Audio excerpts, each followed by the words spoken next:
আর মাত্র কয়েক ঘন্টার প্রতীক্ষা, রাত পোহালেই অনুষ্ঠিত হতে যাচ্ছে ষষ্ঠ উপজেলা পরিষদ নির্বাচনের প্রথম দফার ভোট। ইতোমধ্যেই 13টি উপজেলায় নির্বাচন স্থগিত করেছে নির্বাচন কমিশন। এবার নির্বাচন অনুষ্ঠিত হতে যাচ্ছে 139 উপজেলায়। বিএনপি সহ বেশ কয়েকটা রাজনৈতিক দল নির্বাচন বর্জন করায় নির্বাচনী বাস্তবতা দাঁড়িয়েছে আওয়ামী লীগ বনাম আওয়ামী লীগ। কেমন হতে যাচ্ছে বাস্তবতায় নির্বাচন, ভোটার উপস্থিতি বা কেমন হবে, এসব নিয়ে আমাদের আজকের আলোচনা। প্রিয় দর্শক, সবাইকে আমন্ত্রণ জানিয়ে শুরু করছি দেশ টেলিভিশনের নিয়মিত আয়োজন দেশ সাম্প্রতিকের আজকের আয়োজন। আমি ফারনাজ জুই আছি পুরো আয়োজন জুড়ে আপনাদের সঙ্গে। আজ আমরা বিষয়বস্তু নির্ধারণ করেছি উপজেলা নির্বাচন, ভোটার উপস্থিতি বড় চ্যালেঞ্জ। আর আজকের আলোচনায় স্টুডিওতে আছেন তিনজন সম্মানিত অতিথি। চলুন এই পর্যায়ে পরিচিত হই। স্টুডিওতে আছেন অ্যাডভোকেট রিয়াজুল কবির কাউসার, আওয়ামী লীগ নেতা। সেই সঙ্গে আরও আছেন মোহাম্মদ রেজাউল ইসলাম ভূঁইয়া, প্রেসিডিয়াম সদস্য, জাতীয় পার্টি। আরও আছেন শেখ রবিউল আলম রবি, বিএনপি নেতা। তিনজনকে আমন্ত্রণ জানাচ্ছি আজকের আলোচনায়। অ্যাডভোকেট রিয়াজুল কবির কাউসার, আপনাকে দিয়ে আলোচনাটা শুরু করি। যেমনটি বলছিলাম যে নির্বাচনী বাস্তবতা দাঁড়িয়েছে আওয়ামী লীগ বনাম আওয়ামী লীগ। কেমন নির্বাচন প্রত্যাশা করছেন? ধন্যবাদ আপনাকে, ধন্যবাদ সম্মানিত সহ-আলোচকবৃন্দ, দেশ টিভি যারা অনুষ্ঠান দেখছেন। আসলে আপনি যে বিশেষণ দিয়েছেন আমি এটার সাথে একমত না। উপজেলা নির্বাচনের একটি আইন আছে, বিধিমালা আছে, সেখানে বলা আছে কারা ভোটার, কারা প্রার্থী হতে পারবেন, এবং যারা প্রার্থী হওয়ার যোগ্যতা রাখেন তারাই কিন্তু প্রার্থী হয়েছেন। যেহেতু আওয়ামী লীগ দলীয়ভাবে নির্বাচন অংশগ্রহণ করে নাই বা দল থেকে মনোনয়ন দেয় নাই, সেক্ষেত্রে আমরা কারা কারা আওয়ামী লীগটা আমরা এখন বলতে চাই না, একজন প্রার্থী হিসেবে দেখতে চাই। যেহেতু একাধিক প্রার্থী আছে, সেই ক্ষেত্রে আমরা বলবো যে না, এটা যে কজন প্রার্থী দাঁড়িয়েছেন, আপনারা জানেন ষষ্ঠ উপজেলা নির্বাচন প্রথম ধাপে প্রায় প্রতিটি আসনে কিন্তু 5 থেকে 6 জন গড়ে গড়ে প্রার্থী আছেন কালকের নির্বাচন, আগামীকালের নির্বাচনে। সেই ক্ষেত্রে যেহেতু স্থানীয় সরকারের নির্বাচন, চেয়ারম্যান আছেন, উপজেলা ভাইস চেয়ারম্যান আছেন, মহিলা একজন ভাইস চেয়ারম্যান আছেন, স্থানীয় পর্যায়ের নির্বাচন, সেই ক্ষেত্রে ভোটার উপস্থিতি অবশ্যই বাড়বে। কোন প্রার্থীকে আপনি দলীয়করণ করতে চাইছেন না, সবাইকে প্রার্থী হিসেবেই দেখতে চাইছেন। দলীয়করণ করলে জানতে চাই, দলীয় প্রতীকী আপনারা এবার নির্বাচন করছেন না, একটু জানতে চাই যে কতটা প্রতিদ্বন্দ্বিতাপূর্ণ নির্বাচন হতে পারে। দেখুন, প্রতিদ্বন্দ্বিতা হওয়ার যেহেতু প্রথম পর্যায়ে সব পর্যায়ে কিন্তু শেষ, নির্বাচনী প্রচারণা শেষ, আমরা লক্ষ্য করে দেখেছি প্রচারণা কিন্তু জমেছে। এবং যেহেতু কন্টেস্ট হচ্ছে, এমন না যে একজন প্রার্থী, বিষয়টা তা না, যে কয়জন প্রার্থী হয়েছেন নির্বাচনটা প্রতিদ্বন্দ্বিতা হচ্ছে, ভোটারদের দ্বারা দ্বারা সবাই যাচ্ছেন, এটা হলো বিষয়। এখানে দলের বিষয়টা আনা, এবং এটা তো ঠিক লক্ষ্য করে দেখেছেন বিএনপি একটি বড় দল, এই দলের অনেকেই কিন্তু নির্বাচনে অংশগ্রহণ করছেন। যদিও বিএনপিও কেন্দ্রীয়ভাবে বলছেন নির্বাচন অংশ করবেন না, ওনারা প্রায় 65 জন বোধ বহিষ্কার করেছেন। যাক, তারপরও কিন্তু এই নির্বাচনে অনেক অংশগ্রহণ করছেন বিভিন্ন পদে। এটা গত নির্বাচনও করেছিলেন, 5 বছর যেটা হয়েছিল, এবং 3 বছরে যে ইউপি নির্বাচন হয়েছিল সেখানে আমরা দেখেছি অনেকে প্রতিদ্বন্দ্বিতা করেছেন এবং অনেকে জয়ী হয়েছেন। সিটি কর্পোরেশন নির্বাচন, সেখানেও বিএনপি কেন্দ্রীয়ভাবে অনেকে বহিষ্কার করেছেন, স্থায়ী বহিষ্কার করেছেন, তারপরও নির্বাচন করেছেন, অনেকে বিজয়ী হয়েছেন এবং দায়িত্ব পালন করছেন। আসলে দেখুন, এটা তো ক্ষমতা পরিবর্তনের নির্বাচন না। যারাই আমরা রাজনীতি সংগঠন করি না কেন, সংগঠন করতে গেলে নির্বাচন আসলে সবার জনগণের কাছে যাওয়ার একটা সুযোগ তৈরি হয়। যদি নির্বাচনে কেউ না আসে বা স্থানীয় পর্যায়ে যারা রাজনীতি করেন তারা কিন্তু এসব নির্বাচনের জন্য অপেক্ষা করেন যে আমরা তো জাতীয় সংসদে নির্বাচন করতে পারবো না, আমরা এইসব স্থানীয় সরকার নির্বাচন করব। এখন সেটাই কিন্তু হচ্ছে, এবং সেটার প্রতিফলন আমরা দেখছি, যেহেতু প্রার্থী বেশি হয়েছে। প্রার্থী বেশি হবার সাথে সাথে কিন্তু অভ্যন্তরীণ কোন্দল কিন্তু প্রকট আকার ধারণ করছে, এমনটাও শোনা যাচ্ছে। দেখুন, আমরা কিন্তু গত এই 19 দিনের প্রচারণায় তেমন কোনো সমস্যা দেখি নাই। সেই ক্ষেত্রে ধরে নিতে পারি যে নির্বাচনটা, কারণ এটাও ঠিক, এখন কিন্তু নির্বাচন পরিবেশ খুব একটা মানে আগে যেমন হানাহানি হতো, মারামারি হতো, মৃত্যু সংখ্যা বেড়ে যেত, এসব কিন্তু আমাদের নির্বাচন থেকে এখন কমে গেছে একেবারেই। কিন্তু এমনটিও তো নিশ্চয় শুনেছেন অ্যাডভোকেট রিয়াজুল কবির কাউসার যে এমপি লীগ ভাই লীগের দাপটে আসলে অনেক সাধারণ প্রার্থী কোণঠাসা হয়ে পড়ছে। না, এটা যদি বলেন সব লীগে আছে, সবারই কোনো একটা পক্ষ আছে, কারণ কোনো একটা সমর্থন বা জনসমর্থন বা এলাকার সমর্থন না থাকলে সে প্রার্থী হয় নাই। কারণ যেহেতু দলীয়ভাবে দেওয়া হচ্ছে না, এখানে কিন্তু আসলে আপনি জানেন আমাদের এইসব স্থানীয় সরকার নির্বাচনগুলি কিন্তু এলাকা ভিত্তিক হয় অনেকটা, পূর্ব এলাকা, পশ্চিম এলাকা, চর এলাকা, এটা অবস্থান দাঁড়ায়। বা একটা গ্রামেও 3টা ওয়ার্ড থাকলে 3টা ভাগ হয়, বা অনেকের আত্মীয় স্বজন, এসব মিলিয়ে যে কিন্তু স্থানীয় সরকার নির্বাচনটা হয়, যেটা আমরা দেখেছি দলীয় প্রতীক দিলে একটা সমস্যা হতো। যাই হোক, আমাদের দল একটা সিদ্ধান্ত নিয়েছে নির্বাচনটা আমরা ওপেন রাখতে চাই, রেখেছি। আইন তো পরিবর্তন হয় নাই, কোনো দল চাইলে কিন্তু সে দলীয়ভাবে নির্বাচন প্রার্থী দিতে পারবে, নির্বাচন করতে পারবে। তা আমরা দেখি, আমরা ধারণা কালকে নির্বাচনটা যেহেতু প্রতিদ্বন্দ্বিতামূলক হচ্ছে, কালকে ভোটার যেহেতু প্রতিদ্বন্দ্বিতামূলক হচ্ছে সেহেতু ভোটার সংখ্যা বাড়বে এবং এমন প্রত্যাশা আপনি রাখছেন। আবারও ফিরবো আপনার কাছে, ধন্যবাদ জানাচ্ছি এই পর্যায়ে আপনাকে। শেখ রবিউল আলম রবি, বিএনপি বিহীন কেমন হতে যাচ্ছে উপজেলা নির্বাচন? ইতিমধ্যে আপনারা বর্জন করলেও কিন্তু আপনাদের অনেক নেতাকর্মী নির্বাচনের মাঠে রয়েছে, সেই জায়গা থেকে একটু সে বিষয়ে একটু জানতে চাই। ধন্যবাদ আপনাকে, ধন্যবাদ বিরোধী সহ আলোচক। বিএনপি বিহীন যে নির্বাচন হতে যাচ্ছে সেটা ভোটার বিহীন হয়, সেটা জাতীয় নির্বাচনে প্রমাণিত হয়েছে, এই নির্বাচনেও প্রমাণিত হবে। আপনি বলছেন উপস্থিতি নিয়ে একটা শঙ্কা আছে, আপনার শিরোনামে আপনি উপস্থিত করছিলেন। হ্যাঁ, উপস্থিতি দেখানোর তো একটা নাটক চলবে এবং সেই নাটকের প্রধান হবে আর কি, নায়করা হবে হচ্ছে স্থানীয় প্রশাসন, কেন্দ্রীয় সরকার যেটা ক্ষমতায় আছে, আওয়ামী লীগ, তাদের নেতাকর্মীরা যে যেখানে নিয়ন্ত্রণ নিতে পারবে, তারা একটা ভোটার উপস্থিতি বা ভোট কাস্টিংয়ের হারটা একটু সন্তোষজনক দেখানোর জন্য নিজেরা হয়তো ভোট দিয়ে দেবে, অথবা প্রশাসন যন্ত্রে যারা আছেন বা ভোট ব্যবস্থাপনার সাথে ভোট গ্রহণ করা, গণনা করা, তারা দেখিয়ে দেবে। এই ধরনের একটা ভোটার উপস্থিতি দেখানোর একটা অপকৌশল হবে বা থাকবে। অর্থাৎ আমি যদি বলি এটা নির্বাচনের নাটক মঞ্চস্থ হচ্ছে, একটা আনুষ্ঠানিকতা মাত্র, মেয়াদ শেষ হয়েছে, একটা আনুষ্ঠানিকতা করতে হবে, সেটাই হচ্ছে। কারণ যে নির্বাচন ব্যবস্থাপনার প্রতি অধিকাংশ রাজনৈতিক দলের আস্থা থাকে না বা বর্জন করে, সাধারণ ভোটাররা ভোট দানে নিরুৎসাহিত, কেন্দ্রে উপস্থিত হতে চায় না, আবার ধরেন আওয়ামী লীগের কেন্দ্রের থেকে নির্বাচন আয়োজন করতে সম্পূর্ণ ব্যর্থ হওয়ার ফলে তারা নিজেদেরও অনেক সময় কর্তৃত্ববান যারা আছে, ধরেন এমপি, মন্ত্রী এবং কেন্দ্রীয় আওয়ামী লীগের নেতারা, কাউসার ভাইয়ের মতো প্রভাবশালী এলাকার নেতারা, তাদের আত্মীয় স্বজন যাতে নির্বাচনে থাকতে না পারে সে চেষ্টাও করা হয়েছে। কিন্তু একবার ওই চেষ্টাটা করা হয়নি যে নির্বাচনটা সবার জন্য অবাধ হবে, যে কোনো মানুষ সমান সুযোগ পাবে, সেটা করা হয়নি, বা সে চেষ্টাও যাওয়া হয়নি, অথবা সে চেষ্টা করার সক্ষমতা সরকার রাখে না। সেই জন্য ওটাও কিন্তু এক ধরনের একটা দুর্বলতা, যে আপনি নির্দিষ্ট করে দিচ্ছেন কে নির্বাচনে থাকতে পারবে, কে পারবে না।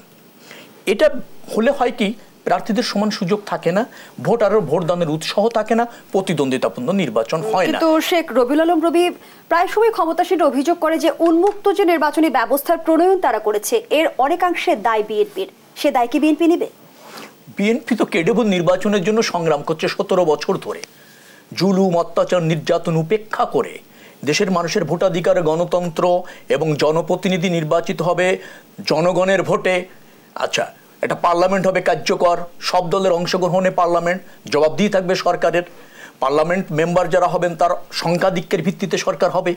আচ্ছা, তাই তো, এটাই তো গণতন্ত্র, এটাই তো গণতন্ত্রের সৌন্দর্য।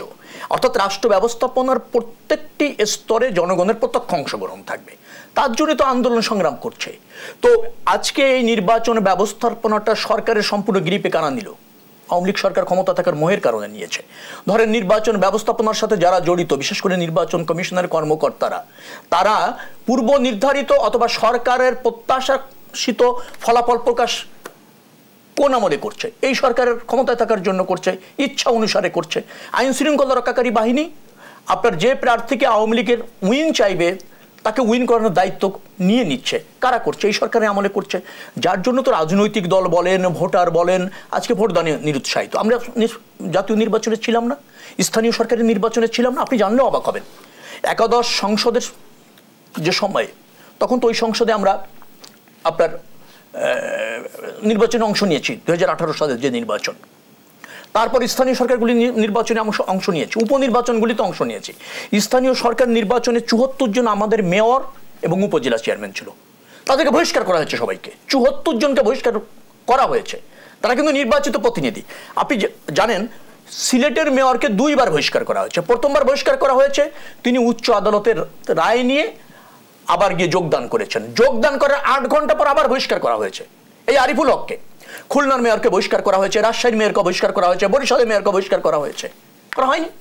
অর্থাৎ যারা নির্বাচিত হয়েছে তারাও দায়িত্ব পালন করতে দেয়নি এই সরকার। ঠিক এই প্রশ্নটি আমি একটু অ্যাডভোকেট রিয়াজুল কবির কাউসার আপনার কাছ থেকে ব্যাখ্যা চাই যে ৭৪ জন নির্বাচিত প্রতিনিধিকে বহিষ্কার করা হলো কোন ক্ষমতা বলে? বহিষ্কারটা আমরা বুঝলাম না কেন? দায়িত্ব পালন করতে দেয় নাই তো বহিষ্কারই তো মেয়র পদ থেকে বহিষ্কার করা হয়েছে। বহিষ্কার করা হয় না। কি করা হয়েছে? যাদের বিরুদ্ধে ফৌজদারি মামলা আছে। কেন? দেখেন আমাদের সিটি কর্পোরেশন, পৌরসভা, প্রত্যেকটা ইউনিয়নে কিন্তু প্রার্থীর মানে চেয়ারম্যান বা মেয়রদের যোগ্যতার একটা বিষয় আছে, কখন উনি অযোগ্য হবেন। এটা স্থানীয় সরকার মন্ত্রণালয় এই বিষয়টা করে থাকেন। যদি তার বিরুদ্ধে সুনির্দিষ্ট অভিযোগ আসে, মামলার বিষয় আসে, প্রথম দিকে তাকে সাসপেন্ড করা হবে। সেটা কি বিজয়ী হবার পরে না নির্বাচনের আগে? না, এটা তো দায়িত্ব পালন, এটা তো বিএনপি বা যার বিরুদ্ধে সুনির্দিষ্ট অভিযোগ আসবে, যে চাষিভুক্ত উপজেলা ম্যানুয়ালে একটা কথা বলা আছে, ম্যানুয়ালে বলা আছে যে ওই উপজেলা পরিষদের যে মেম্বাররা থাকে, ইউনিয়ন পরিষদের যে মেম্বাররা থাকে, তাদের মধ্যে যদি চেয়ারম্যান প্রতি একটা অনাস্থার ইয়া থাকে, এটা হলো ইউপির ব্যাপারে সংখ্যাধিক্য যদি তাহলে তার ভিতরে অবস্থা ঠিক, তখন ওই যে ইয়াতে আমি যেটা বলতে চাই কি জানেন, এইটা যখন তার বিরুদ্ধে ফৌজদারি কোনো মামলার অভিযোগ হবে, হবে, তখন স্থানীয় সনদকর্মী তাহলে তাদের অসম্ভব ফৌজদারি মামলা নিয়ে আপনি নির্বাচনই করতে পারেন, বহিষ্কার করবেন কেন? ফৌজদারি মামলা থাকলে নির্বাচনে অযোগ্য নয়। না, নির্বাচন করার দায়িত্ব পালন অবস্থায় তার বিরুদ্ধে কোনো মামলা হয় না। আমি আপনাকে বলি, তাই না, ফৌজদারি মামলাতে নির্বাচনের অযোগ্য হয় না। যারা নির্বাচন করেছে সবার বিরুদ্ধে মামলা। এই তথ্যটা ঠিক না, আমি জেনে বলছি। ফৌজদারি মামলাতে মেয়রের বিরুদ্ধে ব্যবস্থা নেওয়া হয়েছে, কিন্তু ৭৪ জনের বিরুদ্ধে একটা বিধি আছে, সরকার চাইলে কোন নির্বাচিত প্রতিনিধিকে অব্যাহতি দিয়ে প্রশাসক নিয়োগ করতে পারেন। এই ধরনের একটা ক্ষমতা থাকার ফলে আমাদের নির্বাচিত মেয়র এবং উপজেলা চেয়ারম্যান দায়িত্ব পালন করতে পারেন। 13টা বিধি আছে। এবং আমরা আরো বলি, হাইকোর্ট তাদের দায়িত্ব পালনের জন্য যোগ্য ঘোষণা করে পাঠিয়েছে, 8 ঘন্টা পর আপনার সে আবার তাকে বহিষ্কার করা হয়েছে। দেখুন, অব্যাহতি দিয়েছে, বহিষ্কার না। দেখেন এখানে 13টা ধারা আছে, 13টা ধারার মধ্যে যদি এটা পড়ে থাকে, রাজনৈতিক দলের জনপ্রতিনিধির প্রতি অব্যাহতি দেওয়া হয়, তাদেরকে বহিষ্কার বলবো না, কোথাও রাখতে তারা চায় না। সে যদি আইনের মাধ্যমে আসতে পারে তাহলে আবার দায়িত্ব পালন করতে পারবে। রাজনৈতিক দলগুলো নির্বাচনের প্রতি কি আগ্রহী হবে? দেখুন, আগ্রহী অনাগ্রহীর যে ব্যাপারটা, বিএনপি এখন যেটা মনে করছে যে হয়তোবা সরকারি দল বা সরকারি অন্যান্য দল তাদেরকে টেনে এনে নির্বাচনে আনবে। দেখেন, আমি জনসভা করতে চাই, আমি দেশ সেবা করতে চাই, দেশের প্রতিনিধিত্ব করতে চাই, নির্বাচন কিন্তু আমাকেই করতে হবে, এটা আমাকে করে দেবে না। এবং স্পষ্টভাবে দেখেন, আপনি যে প্রশ্নটা তুলেছেন, এই যে উপজেলা নির্বাচন, আমি গতকাল গাজীপুর সদরের উপজেলা প্রার্থীর একটা বক্তব্য গতকাল সব টিভি চ্যানেলে আসছে, যে আমি মিডিয়াতে জানতে পেরেছি আমাকে বহিষ্কার করা হয়েছে, আমার কাছে কোনো চিঠি আসে নাই। তাহলে কি বিএনপি নাটক করছে না? ওনার নেতাই বলছে কথাটা। পাশাপাশি উনি বলছেন ওনারা তো কেন্দ্রীয়ভাবে এসি রুমে বসে ঘোষণা দেন, আমরা মাঠ পর্যায়ে থেকে নেতা কর্মীদের সাথে থেকে রাজনীতি সংগঠন করি, আমরা আমাদের সামনে নির্বাচন চলে যাবে, আমরা করব না, এটা হতে পারে না। রেজাউল ইসলাম ভূঁইয়া, সার্বিক বাস্তবতা বিবেচনায় কেমন উপজেলা পরিষদ নির্বাচনের প্রত্যাশা রাখছেন আপনি? ধন্যবাদ আপনাকে, ধন্যবাদ আমার 2 সহ-আলোচক, তাদের আলোচনা শুনলাম।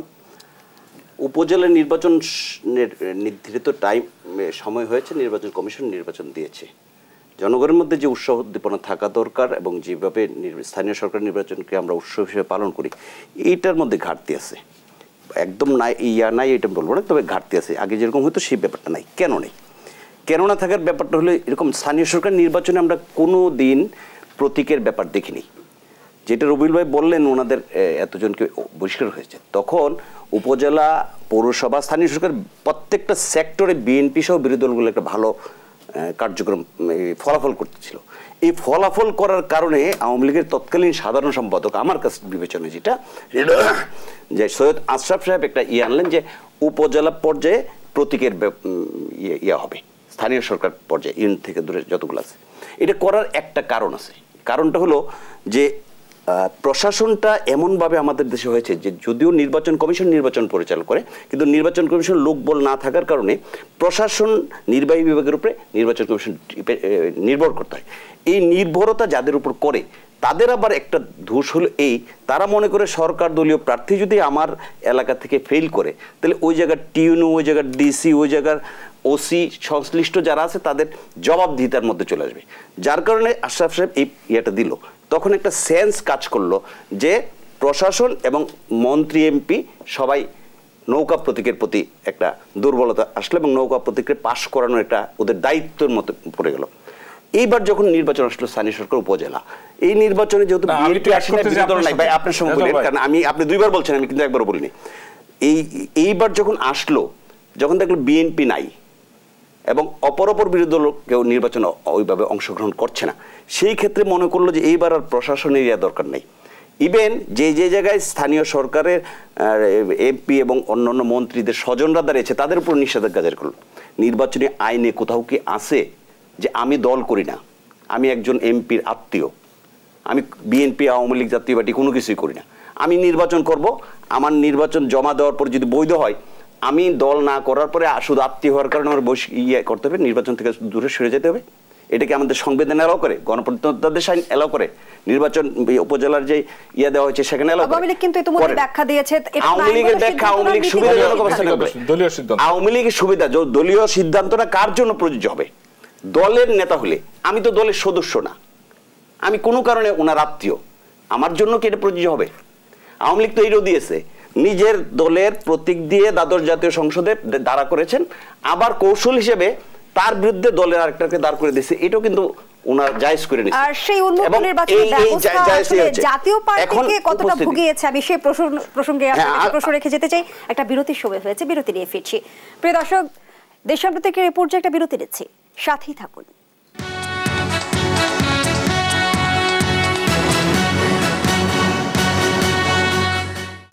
ফিরে এলাম আবারও, আপনারা দেখছেন দেশ টেলিভিশনের নিয়মিত আয়োজন দেশ সাম্প্রতিক। আজকের আলোচনা চলছে উপজেলা নির্বাচন, ভোটার উপস্থিতি বড় চ্যালেঞ্জ, এই শিরোনামে আবারও ফিরছি আলোচনায়। জনাব রেজাউল ইসলাম ভূঁইয়া, যে আলোচনায় আমরা ছিলাম, আমি যেটা বলতেছিলাম যে ভোটার উপস্থিতির ব্যাপারটা আমি কথা বলছিলাম। দ্বাদশ জাতীয় সংসদ নির্বাচন যদি দেখেন, আপনারা দেখবেন যে দ্বাদশ জাতীয় সংসদ নির্বাচন 3টার সময় নির্বাচন কমিশন ঘোষণা করলো 27%, আর 4টায় ভোট বন্ধ হয়ে গেল, সেখানে 41.8%, 42%। এখন ভোটার উপস্থিতি দেখানোর জন্য ভোটারকে যে কেন্দ্রে যেতে হবে এই অবস্থা কিন্তু বাংলাদেশের নির্বাচনের মধ্যে নাই। ভোটার কিভাবে বাড়ে, 1 ঘন্টার মধ্যে 15%, 17% ভোট বেড়ে যায়, এটা গত সংসদ নির্বাচনে দেখলে এটার জ্বলন্ত উদাহরণ হবে। যে উপস্থিতি হোক বা না হোক, এটা দেখানো খুব বেশি একটা কঠিন, 50-60%, এটা আমি মনে করি না গত নির্বাচনের অভিজ্ঞতা থেকে। মোটের উপর হলে জনগণ সেটাতে কতটুকু উৎসাহের সহিত নির্বাচনটা যাবে, এই উৎসাহে আমার মনে হয় যে পরিমাণ, আমি সূচনা বক্তব্যে বলেছিলাম যে পরিমাণ উৎসাহ থাকার কথা, উৎসব মুখর পরিবেশে হওয়ার কথা, সেই পরিবেশে বিরোধী দলগুলো না যাওয়ার কারণে একটা পার্সেন্টেজ অফ ভোটার এই ভোট কেন্দ্রে যাবে না। সেটা এই প্রথম ধাপের নির্বাচন আপনারা দেখলেই বুঝবেন। গত কয়েকটা নির্বাচন আমরা দেখেছি যে ভোটার একটা লাইন ধরে ভোটার দাঁড়া করে রাখা হয়, যারা 11টার সময় ভোট লাইনে দাঁড়ায় তারা 4টার সময় ছুটি পায়, তার আগ পর্যন্ত দাঁড়িয়ে থাকে, কিন্তু প্রকৃত ভোটাররা ভোট কেন্দ্রে যায় না। অনেক কেন্দ্রেই কুকুর টুকুর বিভিন্নভাবে হয়েছে। এটা তো হয়তো বা এই অবস্থা হবে না, যেহেতু স্থানীয় সরকার নির্বাচন জাতীয় নির্বাচনের মতো নাও হইতে পারে, কিন্তু উপস্থিতির হার যে হারে হওয়ার কথা, এটা নিয়ে যথেষ্ট সংখ্যা এবং সংশয় আমাদের আছে। আর স্বজনদের ব্যাপারে আমি একটু কথা বলতে চাই, সেটা হলো যে স্বজনদের নিষেধাজ্ঞার যে ব্যাপারটা আসছে, এটা যদি বিএনপি থাকতো নির্বাচনে বা বিরোধী দলগুলো থাকতো, সেই ক্ষেত্রে এই নিষেধাজ্ঞা হতো না।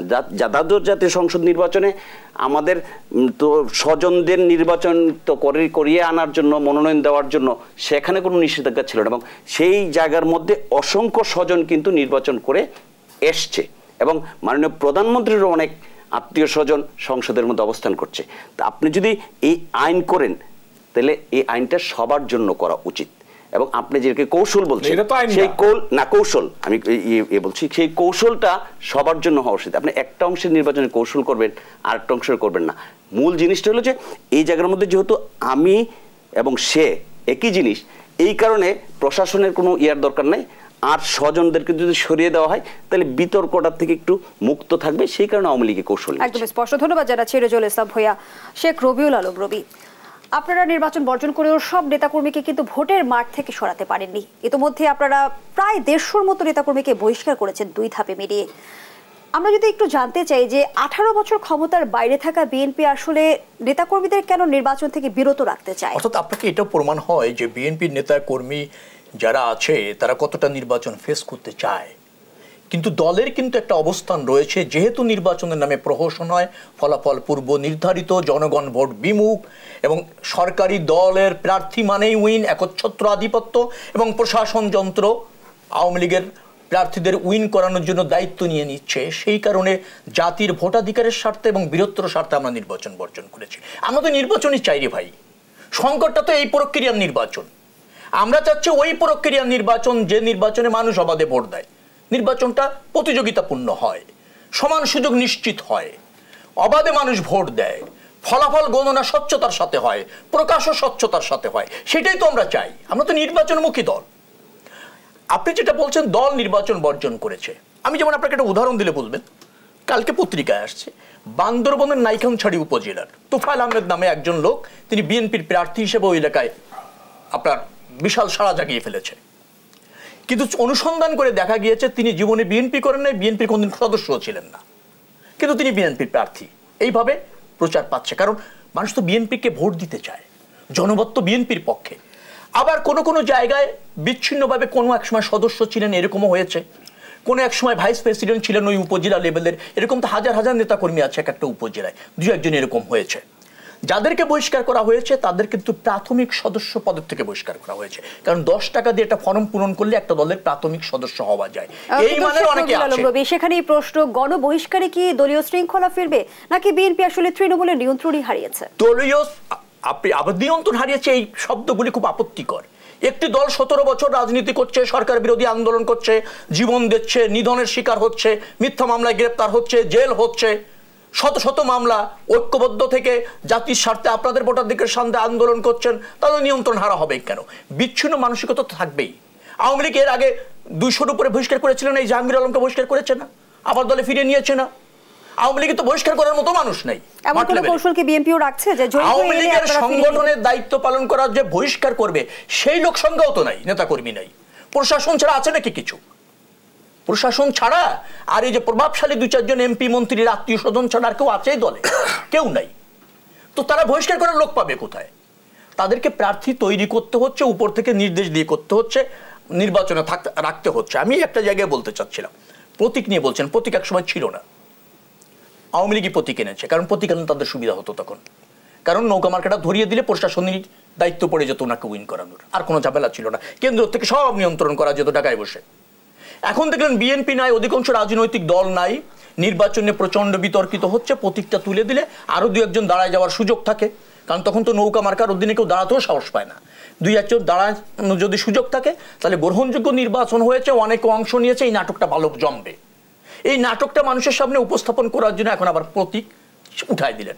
প্রতীক উঠানো হয়েছে, আবার এখন সুবিধা হবে কি, স্থানীয় সরকার নির্বাচনে যারা ওই এলাকার এমপি, ওই এলাকার মন্ত্রী, ওই এলাকার আওয়ামী লীগের প্রেসিডিয়াম সদস্য, অথবা ওই এলাকার ডিসি, টিওনো এবং ওসি সাহেবদের, এসপি সাহেবদের আস্থাভাজন, তিনি উইন করবেন, আর বলা যাবে যে নির্বাচনটা ভালো হয়েছে, সবাই আওয়ামী লীগের হয়নি। এই সবই হচ্ছে বাংলাদেশের নির্বাচনের দৈন্য দশার বহিঃপ্রকাশ, যেটা আওয়ামী লীগ করছে।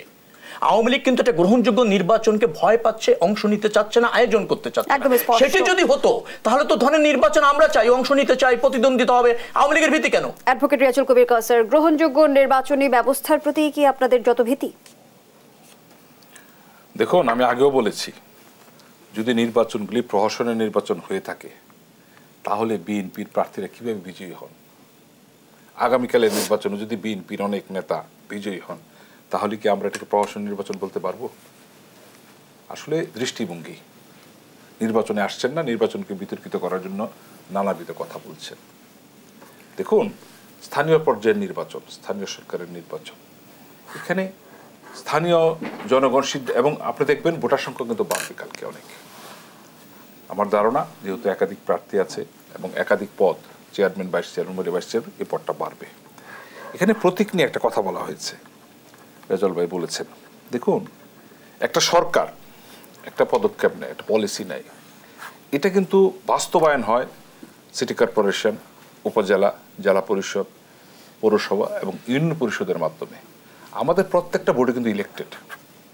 আসলে সরকারের যে উপজেলা পর্যায়ে 17টা ডিপার্টমেন্ট, বরাদ্দটা কিন্তু উপজেলা পর্যায়ে যায়, জেলা পর্যায়ে যায়, পৌরসভায় যায়। এখন এইগুলি বাস্তবায়ন একটা দায়িত্ব আছে। যে দলটা সরকারে আছে, আমরা তো অবশ্যই চাইব যে ওখানকার নেতারা যদি ওখানে নেতৃত্বে আসে, বিজয়ী হয়, তাহলে এই কাজগুলি খুব দ্রুত হবে। কারণ আমরা চাইব বরাদ্দ যত বাস্তবায়ন হবে, মানুষ সেটার প্রতিফলন তত দ্রুত পাবে। এটা অনেক দেশে আছে যে স্থানীয় সরকারের নির্বাচন দলীয়ভাবে হয়, আমাদের পার্শ্ববর্তী দেশে আছে। কিন্তু কিছুক্ষণ আগে আপনি বলছিলেন যে ভোটার উপস্থিতি বাড়বে এমন প্রত্যাশা আপনি রাখছেন, কিন্তু আমি একটু জানতে চাই যে অনেক প্রার্থী রয়েছে, সব প্রার্থী তো আপনাদের দলের। যদি আমরা তর্কের খাতিরে ধরেও নেই যে আওয়ামী লীগের ভোট রয়েছে 40 থেকে 42%, সেই ভোটগুলো কি ভাগ হয়ে যাবে না? দেখুন, ভাগ হলে ভোটার তো আসবে, কারো না কারো পক্ষে তো ভোট দিতে আসবে। আমি তো এখানে দলীয়ভাবে বিচার করছি না, আমি তো প্রার্থী হিসেবে বিচার করছি। 5 জনের ধরে 7 জন হতে পারে। এবং আপনি যদি প্রার্থীদের তালিকা দেখেন, এখানে কিন্তু আপনি যে পত্রিকার স্থানীয় রিপোর্টার, তারা তো একটা যাচাই বাছাই করেছে। আমি কাউসার যেভাবে দাঁড়ান, এখানে আমার গায়ে একটা সিল আছে আওয়ামী লীগ, উনি দাঁড়ালে জাতীয় পার্টি একটা সিল হবে, এটা সবাই জানে। কিন্তু স্থানীয় পর্যায়ে কারা কারা নির্বাচন করছেন সবাই কিন্তু বুঝতে পারেন। সেই পরিসংখ্যানটা দেখছি আমরা, অনেক দলের প্রার্থী আছেন। হ্যাঁ, 3টা দল মাত্র দলীয়ভাবে অংশগ্রহণ করছে, কিন্তু অন্যরা কিন্তু এই স্বতন্ত্রভাবেই করছেন। এবং আসল যে বিষয়টা, এই নির্বাচনে আমরা মানে দেখতে পাচ্ছি, গত নির্বাচন হচ্ছে বেশি প্রার্থী বিএনপির, ওনারা 150 জনের মতো বহিষ্কার করেছেন, কিন্তু কেউ কিন্তু নির্বাচন থেকে বেরিয়ে আসেন নাই। এবং এই সংখ্যা অনেকে বেরিয়ে আসছে, 150 জন না, সংখ্যাটা উনি সঠিক বলেন। অ্যাডভোকেট রিয়াজুল কবির কাউসার, আপনারাও তো আসলে এমপি মন্ত্রীর স্বজনদের নির্বাচন না করার একটা বার্তা দিয়েছিলেন, হাইকমান্ডের নির্দেশ তো আপনাদের তৃণমূলও শোনেনি। দেখুন, এটা কিন্তু কোনো আইনগত সিদ্ধান্ত না, এটা আমাদের দলীয় বিবেচনায় করা হয়েছে না। এবং পরবর্তীতে কিন্তু একটা বলা হয়েছে কারা কারা, অনেকেই উইথড্র করেছেন, যাদের ব্যাপারে হয় নাই। গতকাল আমাদের প্রথমে কিন্তু আপনাদের নেতাকর্মীরাই বলছিল যে অবশ্যই তাদের বিরুদ্ধে ব্যবস্থা নেওয়া হবে, দলের নমনীয় আচরণও দেখেছি। না, আপনি দেখবেন যথাসময়ে ব্যবস্থা নেওয়া হবে। দল যেহেতু একটা সিদ্ধান্ত নিয়েছে। শেখ রবিউল আলম রবি বলছিল যে আপনারা শুধুমাত্র আপনাদের সুবিধার্থে আসলে বারবার সিদ্ধান্ত বদল করেন। আসলে কি তাই? নির্বাচন কিন্তু একটা কৌশল, কারণ কখন কোন পর্যায়ে কোন নির্বাচন কিভাবে হবে পরিস্থিতির উপর বাছাই করে, প্রতিদ্বন্দ্বীর উপর ইয়ে করে কিন্তু নির্বাচনটা করতে হবে। হ্যাঁ, রাতে ভোট দেওয়া কৌশল, তাই না? কেউ দেখে না, খুব ভালো কৌশল। অপ্রমাণিত অভিযোগ কিন্তু অনেক করেছেন, কিন্তু আপনাকে আপনি যেটা দলের পক্ষে বলেন, তো আপনাকে কিন্তু প্রমাণিত অভিযোগ বলতে হবে। এটা অনেকবার বলেছেন। আমরা যদি একদম 4 মাস আগের দ্বাদশ জাতীয় সংসদ নির্বাচনের বাস্তবতা তুলে ধরি, আমরা তখন দেখলাম উন্মুক্ত নির্বাচনী ব্যবস্থা, যেটি আমরা স্থানীয় সরকার নির্বাচনও দেখতে যাচ্ছি। দলীয় এই সিদ্ধান্ত কি আপনাদের উপরই বুমেরাং হলো কিনা, আমি সেই প্রশ্নটি আপনার কাছে রেখে যাচ্ছি। বিরতির পরে শেষ শুনবো। প্রিয় দর্শক, দেশ সম্প্রতিকের রিপোর্ট যে আবারও বিরতিতে যাচ্ছি, আমাদের সাথেই থাকুন।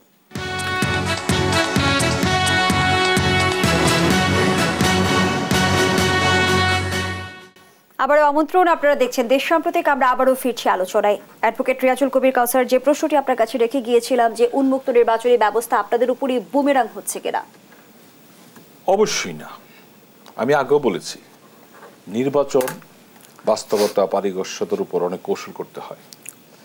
দেখুন, আপনি যেভাবে বলেন না কেন, আপনি বলতে চেয়েছেন আমাদের ছাড়াও কিন্তু অনেক প্রার্থী এখানে আছেন, অন্য দলের প্রার্থী আছেন যারা স্বতন্ত্র নির্বাচন করছেন।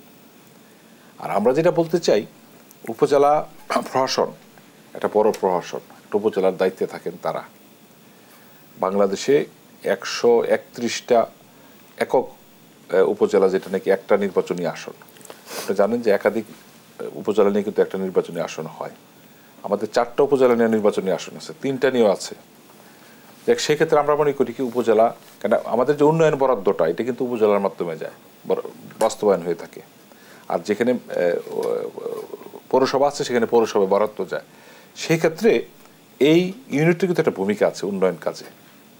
তা আমরা মনে করি যে না, জনগণ যাদেরকে নির্বাচিত করবে আমরা ওপেন ছেড়ে দিয়েছি। এখানে আমাদের দলেরও কেউ করতে পারে, দলের বাইরেও কেউ করতে পারে, আমরা তাদের দিয়ে কাজটা করাবো।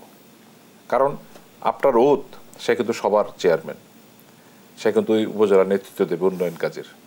এটা বিষয়টা স্পষ্ট। অ্যাডভোকেট রিয়াজুল কবির কাউসার, আরেকটু বিষয় আপনার কাছে জানতে চাই যে নির্বাচন কি খুব ব্যয়বহুল হয়ে গিয়েছে? টিআইবি রিপোর্ট বলছে যে উপজেলা নির্বাচনের চেয়ারম্যান পদপ্রার্থী 94 জন কোটিপতি, চেয়ারম্যান প্রার্থীদের 70% ব্যবসায়ী, এবং আরও একটি প্রতিবেদনে আমরা যেমনটি দেখলাম যে নির্বাচনে কোনো প্রার্থীর আয় 18,000 গুণ পর্যন্ত বেড়েছে। সামর্থ্যবান কেউ ছাড়া কি নির্বাচন করা সম্ভব না বর্তমান বাস্তবতায়? বেকার কারণ নির্বাচন করার সুযোগ আছে। আমরা যারা আমরা যারা সংগঠন করি, আমাদের কি একটা পেশা আছে না? পেশা আছে তো, আমরা তো একটা ব্যবসা, এক ধরনের ব্যবসা করি তো, তাহলে এটা কি বলা যাবে না ব্যবসায়ী? দেখেন, দৃষ্টিভঙ্গির ব্যাপার। আপনি কি চান যে বেকার লোক যার কোনো পেশা নাই সে রাজনীতি করবে, সে নির্বাচন করবে? এটা অতিরিক্ত। দেখেন, 1 কোটিতে থাকলেও কোটিপতি, 1000 কোটিতে থাকলে কোটিপতি, আপনি কোনটা ধরবেন আপনি? কারণ এমপি ইলেকশন কিন্তু কথাটা এসেছিল যে এমপিরা যে বেতন পান ওতে তারা কোটিপতি হয়। বেতনের টাকাটা যদি ধরেন 5 বছরের, তা তো সে কোটিপতি হয়। কিন্তু এখন যদি বলেন যে কোটিপতি হয়েছে, এগুলো নির্বাচন আগে দেখুন কারা দেখবেন, এটা ভোটাররা দেখবেন এই প্রার্থীর কি অবস্থান, তারা সিদ্ধান্ত নেবেন তার বিষয়ে কি সিদ্ধান্ত নেওয়া যায়। এখানে কোনোটা সংস্থা রিয়াজুল কবির কাউসার, আমরা না হয় দৃষ্টিভঙ্গি পরিবর্তন করি, একটু ভাবি কোন ক্ষমতা বলে বা আলাদিনের চেরাগ ছাড়া আসলে 18,000 গুণ পর্যন্ত সম্পদ বাড়ার রেকর্ড কি কোথাও গেছে? না, 18,000 কিভাবে হয়? এটা কোন উপজেলা, কার এটা? এটা আমি জানি না। গাজীপুরের না, এটা হতে পারে না, এটা হতে পারে না। এটা তথ্য দেখলে হয়তো বলতে পারতাম বাস্তবতাটা কি। 18,000 বুঝেন, 1 টাকা থেকে 18,000, এটা কি কার বিরুদ্ধে সুনির্দিষ্টভাবে বললে হয়তো আমরা বলতে পারতাম তার বিষয়ে। বিষয় তা না, মানে আপনি কিংবা আপনার দল অবগত নয় এই বিষয়টি? না, এটা বলতে পারতাম যে তার বিরুদ্ধে। ধন্যবাদ জানাচ্ছি। শেখ রবিউল আলম রবি, আপনারা বলছেন আপনারা গণতন্ত্র প্রতিষ্ঠা করবেন, কিন্তু আওয়ামী লীগ সাধারণ সম্পাদক অভিযোগ করেছে যে 75 থেকে 2006 সাল পর্যন্ত গণতন্ত্র ধ্বংস করেছে বিএনপি। আপনারা বলছেন আপনারা ভোটাধিকার প্রতিষ্ঠা করতে চান, কিন্তু ওবায়দুল কাদেরের অভিযোগ বিএনপি 1,23,00,000 ভুয়া ভোটার তৈরি করে মাগুরা মার্কা নির্বাচন করেছে এবং হানা ভোটের প্রণয়ন করেছে। ওবায়দুল কাদের সাহেব খেই হারিয়ে ফেলেছে, কি বলে তার মধ্যে রাজনীতিও নেই, বিশ্লেষণেরও প্রয়োজন নেই, জনগণ এগুলি জানে। অনেক ওই সময় আপনি আমাকে দিবেন না, ওই সময় আপনি আমাকে দিবেন না, ওনার কথা বলার আমার মনে হয় যে খণ্ডন করার কিছু নেই। তবে আপনার ওই জায়গাটা আমার খুব ভালো বলছেন যে সামর্থ্যমান ছাড়া নির্বাচন করা কি অসম্ভব হয়ে গিয়েছে কিনা। আচ্ছা, আওয়ামী লীগের সামর্থ্যমান ছাড়া মানুষ আছে নাকি বলেন তো? এটা জিলালেবের জয়েন্ট সেক্রেটারি 2000 কোটি টাকা পাচার করেছেন। কয়টা জেলায়? আচ্ছা, কয়টা জেলায়? না, দুইটা জেলায় বলতে হবে। আচ্ছা, দুইটা জেলায়, বাংলাদেশের 64 জেলা। আচ্ছা, শুনেন কি হয়েছে, এবং আজকে সে খালাস জামিন পেয়েছে। জামিন তো পাবে, আপনার ক্ষমতা আছে না, জামিন তো পেতেই হবে। আচ্ছা, শুনেন কয়টা জেলায় হয়েছে সেটা শুনেন আগে। শুনেন, না, এটা যুবলীগের আনিস এই যুবলীগের অফিসের পিয়ন ছিল, সেন্ট্রাল যুবলীগ অফিসের 200 কোটি টাকার সম্পদ পাওয়া গিয়েছে। আচ্ছা, আপনি আসেন তো, মেম্বার অফ পার্লামেন্ট যারা ছিলেন 5 বছরে, এবার যারা হলফনামায় দিয়েছেন 6,000 গুণ, 3,000 গুণ, 4,000 গুণ সম্পদ বাড়িনি কার? 5 বছরে মেম্বার অফ পার্লামেন্ট থেকে হয়ে যদি আওয়ামী লীগের রাজনীতি করা যায়, যদি এটা হয়, তাহলে আপনি আওয়ামী লীগের সামর্থ্যবান ছাড়া মানুষ পাবেন কোথায়? নাই তো সামর্থ্যবান ছাড়া মানুষ। সাধারণ মানুষকে কেন আওয়ামী লীগ করে নাকি? আওয়ামী লীগ করলেই যদি 100 কোটির মালিক না হওয়া যায়, তাহলে কিসের জন্য সে আওয়ামী লীগ করে? দেশটা তো সাধারণ মানুষকে মানে আপনার ট্যাক্সের টাকা ক্ষমতাসীনদের জন্য অবাধ ব্যবহারের জন্য উন্মুক্ত হয়ে গেছে। জবাবদিহি কোথাও আছে নাকি? কোথাও নেই। অর্থ পাচার বলেন, আপনি যাই হোক ওই প্রসঙ্গে না যাই। আমি আপনাকে আরেকটা কথা বলি, আমাদের জায়গা থেকে দল যেহেতু নির্বাচন বর্জন করেছে, অতএব দলের কোনো প্রার্থী আছে বলার কোনো সুযোগ নেই, প্রথমত। দ্বিতীয়ত দেখেন, 14 দলের শরিকরাও এই নির্বাচন বর্জন করেছে, আপনি জানেন। 14 দলের শরিকরা, অর্থাৎ নির্বাচন ব্যবস্থাপনা প্রতি তাদেরও আনিয়া। আপনি যদি একাদশ জাতীয় সংসদে যান, রাশেদ খান মেনন নিজেই বলেছিলেন মানুষ ভোট দেয়নি, আমি নিজে সাক্ষী। রাশেদ খান মেনন বলেছে। এবার কিন্তু ইনু সাহেব বলেছে যে ভোট সুষ্ঠু হয়নি, দখল হয়ে গিয়েছে, আমাকে কেন্দ্রগুলি দখল করে আমাকে হারানো হয়েছে। ইনু সাহেব বলছে, 14 দলের শরিকরা বলছে। জিএম কাদের সাহেব মহাজোটের অংশীদার, তিনি নিয়ে বলেছেন নির্বাচন নামে প্রহসন হয়েছে, নির্বাচন স্বচ্ছ গ্রহণযোগ্য হয়নি। এগুলো দেশের মধ্যে। আমরা তো বলি যে নির্বাচন ব্যবস্থা আওয়ামী লীগ দখল করে নিয়েছে, অন্যান্য রাজনৈতিক দল বর্জন করছে। শরিকরা বলছে, ওনাদের মহাজোট এবং 14 দলের শরিকরাই বলছে বাংলাদেশের নির্বাচন হয় না।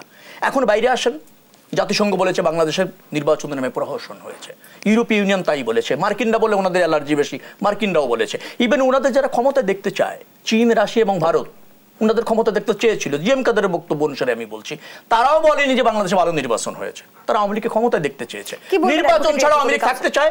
সেটাই হচ্ছে বাংলাদেশের সবচেয়ে বড় সমস্যা। আমি বলতে চাই, আমাদের নির্বাচনটা, জাতীয় সংসদ নির্বাচনটা সংবিধান মতে হয়েছে কিনা, নির্বাচনী আইনে সিদ্ধ হয়েছে কিনা, এটা বুঝতে হবে। আচ্ছা কাজী ভাই, আমি প্রশ্ন করি, আইনগতভাবে সিদ্ধ হয়েছে কিনা। নির্বাচন এবং জনপ্রতিনিধিকে আইন দিয়ে হয় না ভোটের ভিত্তিতে হয়? ভোটের ভিত্তিতে আইনগত সিদ্ধ হয়েছে। জনপ্রতিনিধি এবং সরকার হবে জনরায়ের ভিত্তিতে, নট সংবিধানের ভিত্তিতে। তাহলে একবার কাজ করেন, সংবিধান সংশোধন করে করে বানিয়ে বানিয়ে সরকার বানান, ভোটের দরকারটা কি? ভোটের তো দরকার নাই। আমি ভোট দিতে পারবো না, আমি প্রতিযোগিতায় অংশ নিব না, আপনি আইন দিয়ে হয়ে যাবেন, সরকার হয়ে যাবেন। কোথাও আছে নাকি পৃথিবীতে? গণতান্ত্রিক ব্যবস্থায় সরকার হবে, জনপ্রতিনিধি হবে জনগণের প্রত্যক্ষ ভোটে, মাইন্ডেড। সংবিধান তাই বলেছে। সংবিধান বলেনি যে নিজেরা ভাগ করে নির্বাচন হবে, মানুষ ভোট দেবে না, আপনি সরকার হয়ে যাবে, জনপ্রতিনিধি হয়ে যাবে, সরকার তা বলেনি। আমরা তো সেই পথে হাঁটতে, সংবিধান তা বলেনি। এই যে বলেন ভোটের অধিকার কার?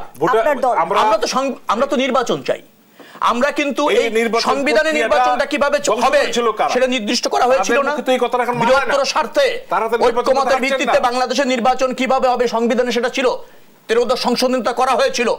এই সংবিধান তো আপনারা সংশোধন করে সংকট সৃষ্টি করেছেন এবং নিজেদের মতো করে নির্বাচনের ব্যবস্থাপনা করেছেন। এটা তো জনগণের সংবিধান না। এই সংশোধন তো দলের স্বার্থে, আওয়ামী লীগের স্বার্থে সংবিধান সংশোধন। এই পঞ্চদশ সংশোধনী যেটা সংকট তৈরি করেছে সেটা আওয়ামী লীগ করেছে তার নিজের ক্ষমতা থাকার স্বার্থে, ভোটের স্বার্থে না, জনগণের স্বার্থে, গণতন্ত্রের স্বার্থে রাষ্ট্রীয় ক্ষমতায় এসেছে এবং এটাই হলো সংকটের মূল জায়গা। আর ক্ষমতায় এসে অনির্বাচিতভাবে থেকে স্থানীয় সরকার নির্বাচন বলেন আর যাই বলেন না কেন নিজেদের মতো করে নিয়েছে। এই নির্বাচন বন্ধ করে দিতে পারেন, প্রয়োজন নাই। গণতান্ত্রিক ধারায় আসলে নির্বাচন ব্যতীত ক্ষমতা পরিবর্তনের কোনো উপায় কি রয়েছে? পরিবর্তনের উপায় নাই, নির্বাচনই লাগবে। কিন্তু নির্বাচন যেখানে রুদ্ধ হয়ে যায়, বন্ধ হয়ে যায়, তা উন্মুক্ত করার তো প্রয়োজন আছে। সেটা মানবেন না? সেটা কিভাবে সম্ভব? আপনি কি পাতানো নির্বাচনে যাবেন? আগের রাতে ভোটের নির্বাচনে যাবেন? শতভাগ ভোট পরে সেই নির্বাচনে যাবেন? সেখান থেকে বেরিয়ে আসতে হয়।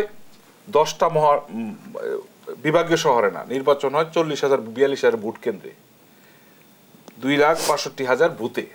সেখানে যদি কোনো দলের অবস্থান না থাকে তাহলে আপনি নির্বাচনে কন্টেস্ট করেন কিভাবে? সেটা আমরা বলতে চাই। সে সাংগঠনিক ব্যর্থতার কারণে নির্বাচনের পথে বিএনপি হাঁটছেন না।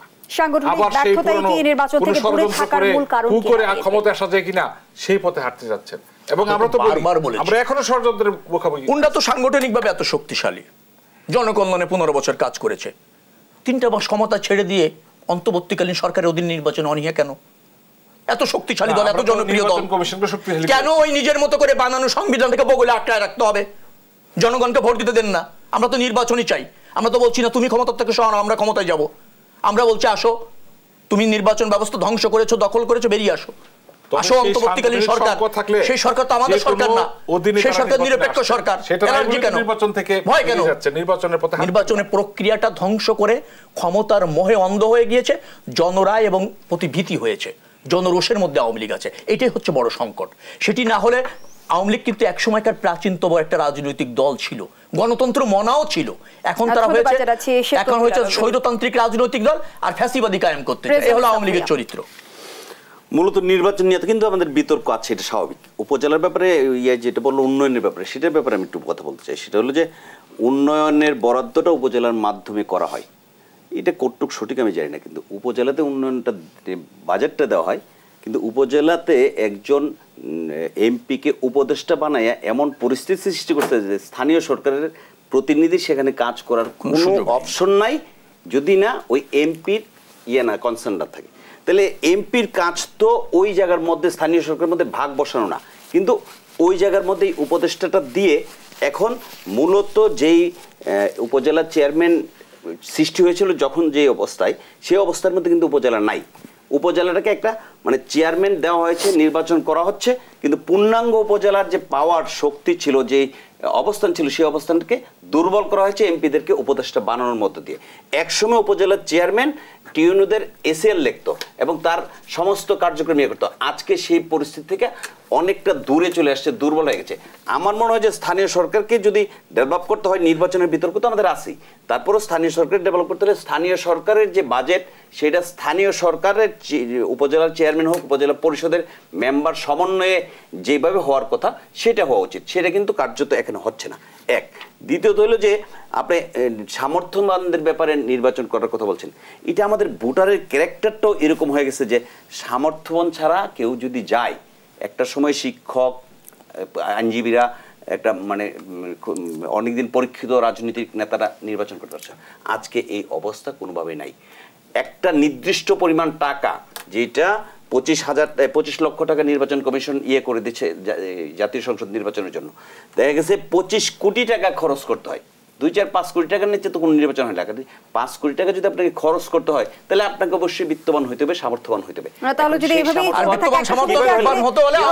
পুরো রাজনীতি কি ব্যবসায়ীদের দখলে চলে যাবে? পুরো রাজনীতি ব্যবসায়ীদের দখলে যাইতে সময় লাগবে, কিন্তু এখন যে ব্যবসায়ীদের দখলে নাই এটাও আমরা বলতে পারছি না। কারণ জাতীয় সংসদ নির্বাচন এবং উপজেলা নির্বাচনে যে পরিমাণ হলফনামায় সম্পদের পরিমাণ দেখছি এবং যে পরিমাণ ব্যবসায়ীরা দেখছি, কাউসার ভাই যদি অন্য একটা ব্যাখ্যা দিতে চাইছিল, আমি একটা প্রফেশনে আছি, আমি অ্যাডভোকেট, উনি অ্যাডভোকেট, আমরা কিন্তু রবিউল ভাই ট্রেড লাইসেন্স নিয়ে ব্যবসা করে আবার রাজনীতিবিদ, এটা একটা ক্যাটাগরি। আর সারা জীবন পলিটিক্স করলো না, একটা কোনোভাবে টাকা পয়সা ইয়ে করে সে এসে নির্বাচনে অংশগ্রহণ করলো, সেটার মধ্যে পার্থক্য আছে। এখন ওই শ্রেণীটা অংশগ্রহণ করছে, রবিউল ভাইয়ের মতো ব্যবসায়ীরা অংশগ্রহণ করছে না, এবং ওই শ্রেণী অংশগ্রহণ করার কারণে আজকে রাজনীতিবিদদের কাছে রাজনীতি নেই। যারা ছাত্র রাজনীতি করে আসছে ওইরকম অর্থবিত্ত কামাইতে পারে না, তারা আর এমপি মন্ত্রী হওয়া। তাহলে কি আসলে তৃণমূল থেকে উঠে আসা যে নেতাকর্মীরা আছে তারা একসময় রাজনীতি থেকে আগ্রহ হারাবে? অনেকটাই হারাই গেছে, এটা আরো হারাবে।